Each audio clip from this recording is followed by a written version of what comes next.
دوستو channel subscribe, like اور share فرمائیں، شکریہ۔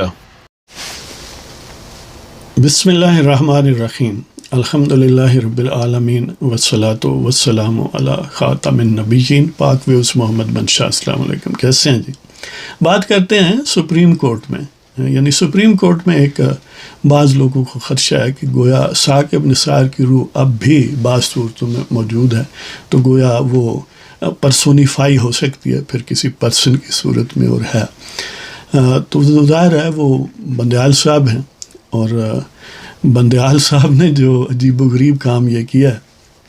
کہ ایک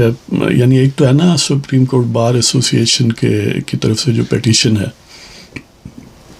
اور وہ پیٹیشن یہ تھی کہ یہ شو ڈاؤن جو ہو رہا ہے حکومت اور اپوزیشن کے درمیان یہ نہ ہو، وغیرہ وغیرہ، کہ اسموتھ پروسیڈنگز ہونی چاہیے نو کانفیڈنس کے سلسلے میں۔ آئین اور قانون کی روح یہی ہے، اور یہی ڈیموکریٹک اسٹیبلٹی اور ڈیموکریسی کا فنکشنز اور پرپز ہے۔ اس کے ساتھ انہوں نے جب اس پٹیشن کو سماعت کرنے کے لیے، یعنی پہلے تو 2 رکنی بینچ کے خود سربراہ تھے اور جسٹس منیب صاحب، اب انہوں نے 5 رکنی بینچ بنایا جس کے سربراہ پھر وہ خود ہی ہیں، اور ان کا چائس جو ہے ان 5 ججوں کا وہ گویا اسی لائن پر لگتا ہے جس طرح وہ پاناما والا بینچ تھا، کہ ایک خاص لائن کے لوگ ایک خاص یعنی لڑی میں پروئے ہوئے یا ایک خاص نہج پر جو چل سکتے ہیں۔ اور ان میں مزے کی بات یہ ہے کہ جو چیف جسٹس کے بعد سینئر موسٹ جج ہیں سپریم کورٹ کے، اور most probably next chief justice ہیں، یعنی قاضی فائزی صاحب وغیرہ کو شامل نہیں کیا۔ اور ان سب سے بڑھ کر بھی ایک چیز یہ ہے کہ ابھی حکومت سوچ رہی تھی کہ ہم نے ایک ایڈوائزری جوریسڈکشن کے تحت ایک ایڈوائز کے لیے ایڈوائزری ریفرنس سپریم کورٹ کو بھیجنا ہے کہ ہمیں یہ جو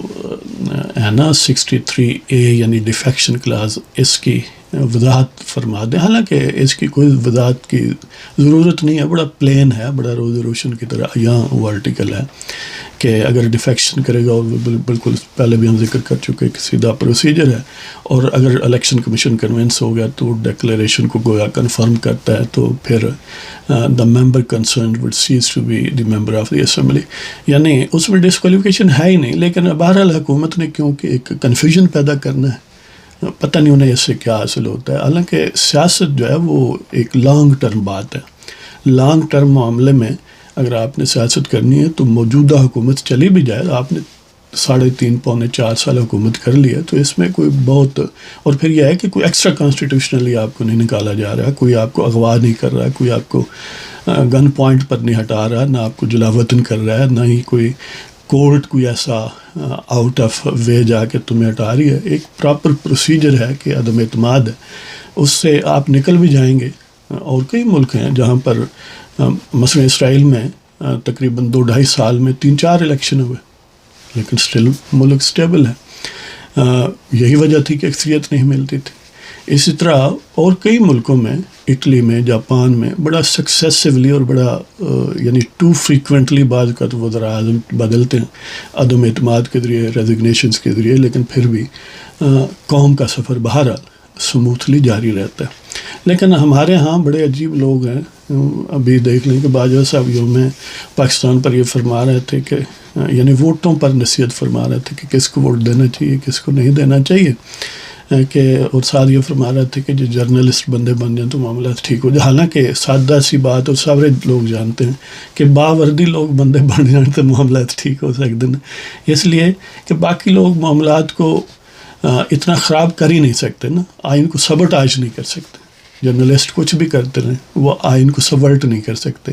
وہ مارشل لا نہیں لگا سکتے، وہ کسی حکومت کو بدل نہیں سکتے، کسی جج کا بازو نہیں مروڑ سکتے۔ لیکن یہ کام سارے جو کرنے والے ہیں وہ کہتے ہیں کہ اے بندے نہیں بنتے، یعنی وہ اوروں کو نصیحت خود میاں فضیت، وہ کہتے ہیں کہ یعنی چھج جو ہے وہ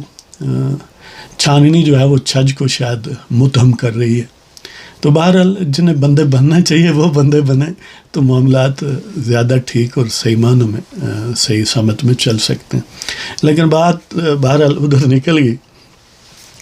کہ چیف جسٹس صاحب نے اس ریفرنس کے آنے سے پہلے ہی، یعنی ابھی فائل نہیں ہوا، ابھی حکومت سوچ رہی ہے تو چیف جسٹس صاحب نے شاید رینکنگ جسٹس کی پاکستان کی اوپر کرنے کے لیے یہ کہا، جس طرح وہ لطیفہ سناتے ہیں نا کہ پاکستان کی پولیس کو یا پنجاب کی پولیس کو جرم سرزد ہونے سے پہلے ہی پتہ چل جاتا ہے کہ کس نے کرنا ہے، کہاں کرنا ہے، کب کرنا ہے. اس طرح ہمارے چیف جسٹس صاحب کے پاس بھی کوئی لگ رہا ہے سینسر آ گیا کہ انہیں پتہ چل گیا کہ یہ ریفرنس آ رہا ہے، انہوں نے پہلے ہی اس بینچ کے سامنے لگا دیا ہے. اور مزے کی بات ہے کہ ایک ہی بینچ میں ایک ہی دن دونوں لگا دیے ہیں، دونوں کی نیچر اور نوعیت بڑی مختلف ہے. ایک ایڈوائزری جورسڈکشن ہے کہ آپ نے سمپلی ایک ایڈوائس دینی حکومت کو، اپنا نقطہ نظر بتانا ہے کہ آئین کے اس آرٹیکل کا مطلب کیا ہے، یعنی اس تھوڑا زیادہ کھل کے بیان کرنا ہے. اگرچہ آپ جتنا بھی کھل کے بیان کریں، جن کا دماغ بند جنہوں نے خود کیا ہوا ہے وہ کہتے ہیں نا کہ یعنی جو سویا ہوا ہے اسے تو جگایا جا سکتا ہے، لیکن جو جاگا ہوا ہے اسے کیسے جگائیں، جو یعنی پوز کر رہے ہیں. تو حکومت کیونکہ پوز کر رہی ہے تو بے شک جورسڈکشن کلیئر بھی، وہ ایڈوائس کلیئر بھی ہو تو پھر بھی کل وہ ایک اور اس پر ریفرنس لا سکتے ہیں. تو بہرحال چیف جسٹس صاحب بندیال صاحب نے یہ کرتب کیا کہ دونوں کو ایک جگہ لگا دیا. ایک سبسٹانٹیو ریفرنس ہے، پٹیشن ہے، ایک پٹیشن ہے، عرضداشت ہے کہ یہ کام کرنے یا نہ کرنے کی انجنکشن جاری کی جائے، حکم جاری کیا جائے. اور ایک ہے صرف وضاحت کرنی ہے آرٹیکل کی، اور دونوں کو ایک ہی بینچ کے سامنے لگا دیا ہے. اور ایک وہ جو وضاحت والا ریفرنس ہے ابھی پہنچا ہی نہیں ہے سپریم کورٹ، ابھی کہیں سوچا جا رہا ہے. لیکن جو عقابی نگاہیں ہیں بندیال صاحب کی، انہوں نے انہیں دیکھ لیا اور انہوں نے کہا کہ کیا وقت ضائع ہوگا، ابھی لگا دیں، آ جائے گا تو بس ہو جائے گا وہ بھی. یعنی یہ ایک کمال کی بات ہے. اور اس پر پھر قاضی فاضل صاحب جو کہ سینئر موسٹ جسٹس ہے سپریم کورٹ آف پاکستان کے، چیف جسٹس کے بعد اور most probably next chief justice بھی ہیں اگر ان پر کوئی